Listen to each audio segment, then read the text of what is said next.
ہم اکثر کوشش کرتے ہیں کہ لوگوں کو دیکھ کر اپنی زندگی کی راہ متعین کرتے ہیں، لوگوں کو دیکھ کر اپنے زندگی کے جو اصول متعین کرتے ہیں، انہیں خوش کرنے کے لیے ہمیشہ اپنا جو ہے وہ زندگی گزارنے کا طریقہ متعین کرتے ہیں، اور کیا ہوتا ہے کہ ہم انہیں آخر پہ خوش بھی نہیں کر پاتے اور یہاں پہ ہم کامیاب بھی نہیں ہو پاتے، نہ ہی ہمیں زندگی کی سچی خوشی مل سکتی ہے اور نہ ہی ہم لوگوں کو خوش کر پاتے، کیونکہ لوگوں کو آپ کبھی بھی خوش نہیں کر سکتے۔ لہذا ہمیشہ زندگی میں ایسے کام کریں، زندگی میں ہمیشہ ایسے کام جس سے آپ کی روح مطمئن ہو، جس سے آپ کا دل مطمئن ہو۔ ایسے کام کرنے سے ایک طرف آپ کامیابی کی طرف بھی جائیں گے، اور دوسرا جو ہے آپ کی ایک سچی خوشی بھی آپ کو جو نصیب ہوگی۔ لوگ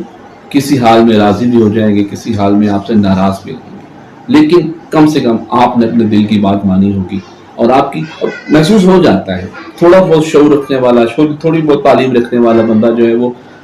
جانتا ہوتا ہے کہ میرا دل اور میری روح کس چیز سے مطمئن ہوگی۔ تو کوشش کریں کہ ہمیشہ اپنی جو دل کی بات مانیں، اپنی روح کی بات مانیں، اور کوئی ایسا کام زندگی میں کبھی بھی نہ کریں جس سے آپ کا دل بھی مطمئن نہ ہو اور آپ کی روح جو ہے اس میں بھی کچھ نہ کچھ ایسی کھٹک آ رہی ہو کہ یہ کام نہ کرے۔